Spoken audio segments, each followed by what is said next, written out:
Christie and Art Gallagher here from More Monmouth Musings. Chris, happy birthday. Thank you.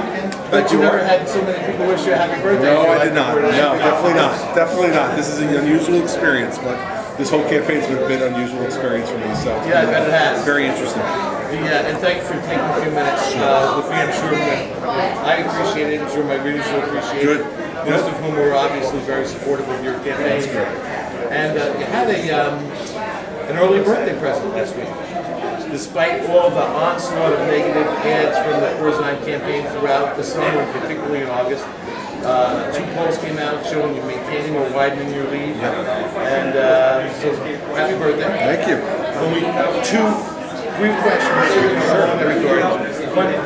Did you really take those tags off the mattresses? Yes, I did. I have to admit it, Art. You know, like I said before, to make a mistake, I'll admit it. I did take the tags off the mattresses, but we're trying to reattach them. Okay. And when you're governor, you're going to have your own driver, right? Yes, sir. Absolutely. Absolutely. No doubt about it. Everyone can rest easy. Okay. Asbury Park Press had an editorial today really calling for Corzine to come forward with the program. You've taken some hits from supporters, like Alan Steinberg says, if you come out with a property tax plan, you'll win. And he says that you're not doing it just because you don't want something else to come back at you. I don't think that's the case. No, it's not. It's not.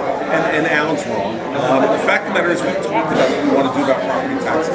We've talked about wanting to encourage shared services through giving grants to towns to study shared services and then forcing them to share those services and if it shows they can save money to provide services, or if not, if they don't want to do it, then they're going to give us the grant money back. The same thing with consolidation of municipalities. We've talked about working on urban education, and improving urban education and making it both more effective and more efficient will save money that we can otherwise put towards property tax reduction. We've said those things in the campaign. Here's what I'm not going to do. I'm not going to come out with some hokey, sloganeering plan like John Corzine did 4 years ago, and Doug Farage did 40 and 4 or 30 and 3. People don't believe it, and they don't believe it because they know there's no silver bullet to fix property taxes. A governor can't do it by himself. You have to work with municipalities, and you have to get citizens activated to say, we're going to demand more out of our school boards and our towns in terms of reduction of property taxes. So we're just telling the truth. They want a typical campaign. I told you from the beginning I was going to give them that. Yeah, and you did. And I appreciate it. As I was thinking about this property tax issue, Patrick Murray's Monmouth University poll says that's all anybody ever cares about. And I was studying your positions, your 88 ways to fix New Jersey and the 10 broad strokes of cutting taxes to reform the government.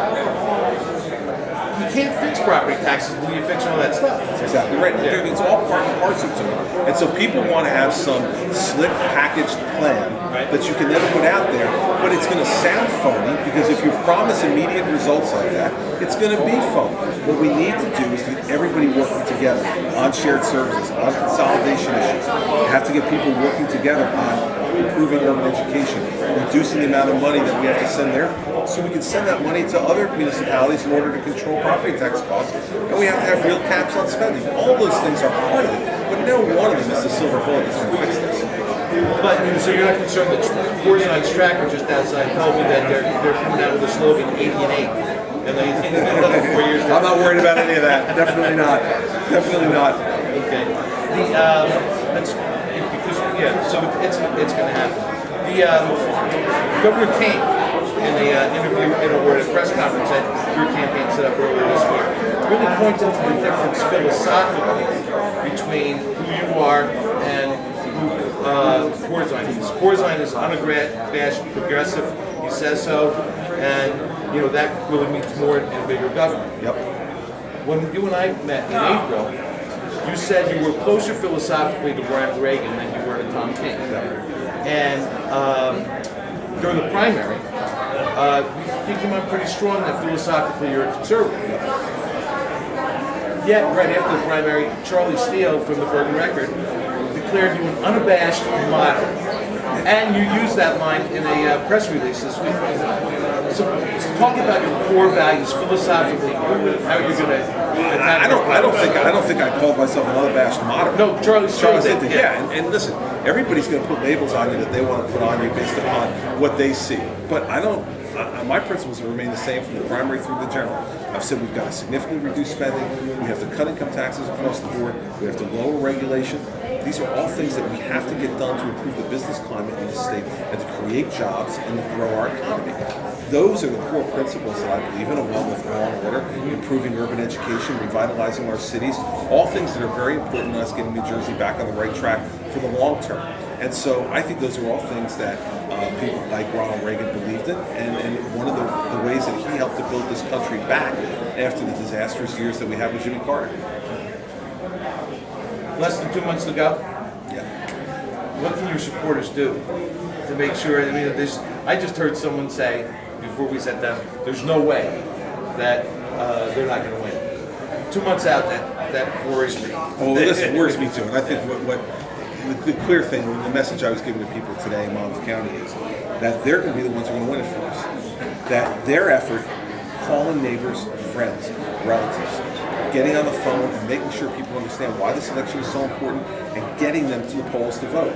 I think if the people who are really concerned about New Jersey's future, and I think that's the overwhelming majority of people, if they are activated to come out and vote on November 3rd, then I feel very good about our chances. But I also know that we're, as Kim Guadagno said today, we're going to be grossly outspent over the next 58 days by job creators. That's his playbook. He'll be relentlessly negative. And so we need to have the power of the people on the ground working hard who believe that change is needed in New Jersey and that Kim and I are the change that people need in this state. And so I think that's the way it's going to happen. I think we're going to work real hard ourselves and they're going to work real hard for us, and that'll give us the best chance to win on November 3rd. I think so too. One big change, and big change for our Republican Party, is this week you're opening an office, not a small office, a big office in Newark. Yes. Tell me about that strategy and what you're looking to accomplish there. Well, what we're finding is, especially through the use of the issue of educational choice, of allowing more charter schools and vouchers for urban kids in failed districts, that we're getting a great deal of response from folks in cities like Newark and Jersey City, Camden, Trenton. And so we're opening headquarters in Newark based upon the demand that we're getting from supporters in Newark who say, we want to have something down here where we can phone bank, where we can give out literature and information, where we can work to help you. So we actually have Essex County and Newark residents going to be volunteering and making phone calls from you from that 2,600 square foot office in Newark. Absolutely. Is it on Broad Street or? I don't know the exact address. I'll find out when I get there on Tuesday. Okay. But it's the exact same headquarters that Barack Obama had last year. Is that right? Yes, sir. Okay. Yep. Chris, that's okay. Thank you. Art, thank you. Okay. Always great to see you, man. Good to see you too. See you. Thanks. You got it.